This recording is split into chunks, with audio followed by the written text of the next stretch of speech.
Okay, let's start dealing with the trigonometric functions themselves. Now, in your book, they take literally 10 pages to come up with all of the various ways to find trigonometric functions. They say, oh, sine is theta equals y over r and all this stuff. And all you book readers, they talk about coordinates and which quadrant and what quadrant's this. If it's in this quadrant, then this. And if it's in that quadrant, it's that. If it's in the third quadrant, then it's going to be finding a reference angle, subtracting 180 because it has this. All those things to me are a lot of wasted time and a lot of wasted work. Ladies and gentlemen, I'm going to sum up finding all of your trigonometry stuff in 3 words. Draw a picture. Okay? Draw a picture. That's all you have to do. If I have any angle I wish, there it is. I need to find a reference triangle.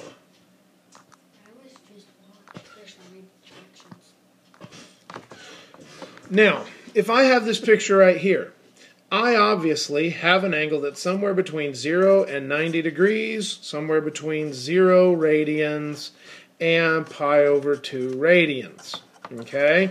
Shouldn't be that terribly shocking. If it's off in this quadrant, it's somewhere between 90 and 180, or 90 or 2 pi over 2 and pi. And if it's somewhere in this quadrant over here, then we're somewhere between pi and 3 pi over 2, or 180 and 270. Now, ladies and gentlemen, it's big boy math. You're going to have to learn both radians and degrees. Finally, you work on a way around here. You come up with either 360 or 2 pi. If I'm in the first quadrant, I don't need to worry, do I subtract 0? Do I add 90? Do I subtract whatever? Wherever the end of the angle is, drop an asymptote or drop an altitude to the x-axis. Drop an altitude to the x-axis. If I'm over here, drop an altitude to the x-axis. If I'm down here, this is where people screw up.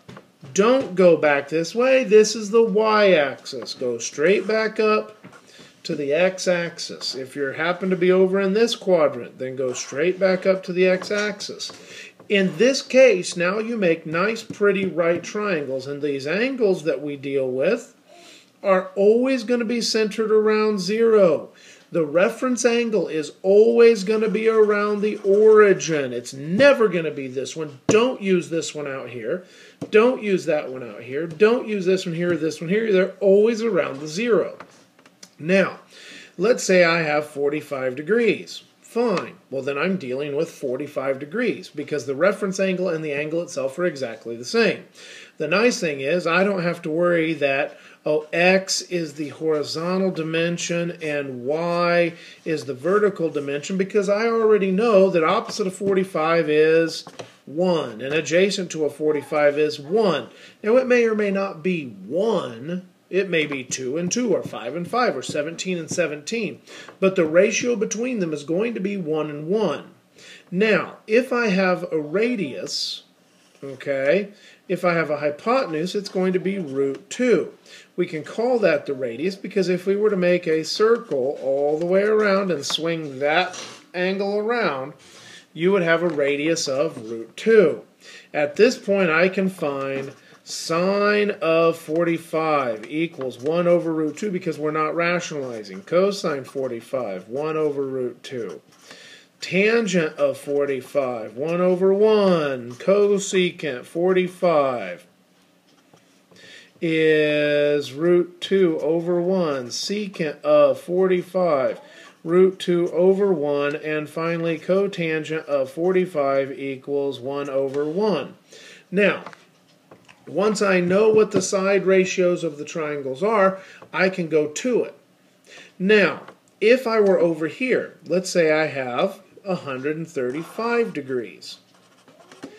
I can't deal with 135 degrees because sine, cosine, tangent, cosecant, secant, and cotangent only work for 90-degree angles, 90-degree triangles. I cannot make a 135-degree right triangle. That is impossible if I have 135 degrees. So I'm not going to deal with that triangle itself. This angle itself I'm not going to deal with. I'm going to deal with its reference angle. And it's going to be 45. And I say, fine, 45. Opposite side is 1. Adjacent side is 1. Close. It could be -1 because anything that goes back is negative. Anything that goes forward is positive. Anything that goes up is positive. Anything that goes down is negative. But the hypotenuse is always, always, always positive, because to get the hypotenuse, I would say r equals x squared plus y squared. So I say 1 squared plus -1 squared, square root, answer is square root of 2. Okay, now let's say I have 200 and let's go something else. Let's go 210 degrees. If I go 210 degrees, that's all the way around into here, 210 degrees. My reference angle is easy to find because I know from here to here is 180. So I simply subtract and I have a reference angle of 30 degrees. If I have a reference angle of 30 degrees, draw it out here for clarity, I have 1 root 3 and 2. Now in this case I'm going back, so it's negative. I'm going down, so it's negative, but my hypotenuse is always positive. I can now find the sine, cosine, tangent of all those pieces. If I happen to be over here in the fourth quadrant, let's say 330. Okay, if I end up with 330, well, that's easy enough because I drop it right back to the x-axis. If that's 330, 360 is all the way around, so 330. I'm left with 30 degrees. So again, -1, root 3, and +2. You'll notice it's positive because we're now moving forward. So if you can draw a picture and label it, you're all good. Now, that is finding reference angles. Remember, reference angles always centered at the origin, always come down to the x-axis. Now, with that, we can begin talking about something else. We can now begin talking about what if they just give me a point, 6, 5. If I have 6, 5, then I can take it and I can graph it. Well, x is 6, 1, 2, 3, 4, 5, 6. And y is 1, 2, 3, 4, 5. And so I have this point here. Well, I can find its reference angle. Its angle is going to be right there. 6, 5. Now, in this case, I could find the radius fairly quickly using Pythagorean theorem. 6 squared plus 5 squared, square root, and I come up with 36 plus 25. 36 plus 25, 50, 61 if I'm not mistaken. Square root of 61. So, 36, 25, yeah, 61. Okay, so now, could I find the tan of theta? Sure. Tan of theta, opposite over adjacent, 5 over 6. Sine of theta. Sine of theta is going to be opposite over hypotenuse, 5 over root 61. Again, don't need to rationalize. I don't even know what theta is. Don't care. But even though I don't know what theta is, I can still give you the sine, cosine, tangent of all those pieces because I have a perfectly clear picture drawn. I don't have to memorize anything. I don't have to know which quadrant it is and what rules work in which quadrant. It just is what it is. Now, it especially works out nicely if I have something over here. Let's say I have something like -4, -1. Well, back 4, down 1. Find it, so I have 16, 17, root 17. There you go. Now I can find, this is my reference angle, but I can do sine of theta equals -1 over root 17. I can do cotangent of theta. That's going to be adjacent over opposite, -4 over -1. You'll notice by drawing the pictures and labeling them correctly, the negatives take care of themselves. We don't have to worry about what quadrant it's in.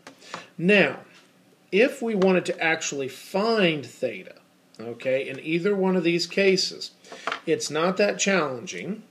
I take this one, bring it down, we take sine of theta equals 5 over root 61. By the way, it doesn't matter which one of these I use because theta is the same because we're dealing with the same triangle regardless of the type of function it is. Now, to get rid of sine, I'm going to do sine inverse of both sides. Sine inverse of both sides. So those cancel out. Theta equals sine inverse of 5 over root 61. So I come over here to my calculator, and I say second sine inverse of 5 divided by second square root sine 61. And I have a well, I don't have a problem, but what I need to do is I need to check.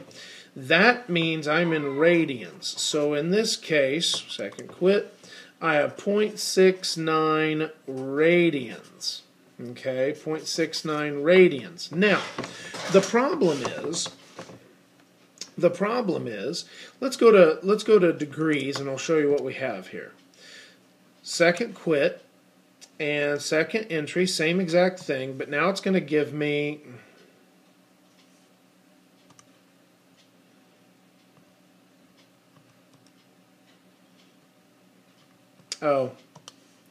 here we go. Second quit, second entry, answer. All right, pause. Just a real quick snafu.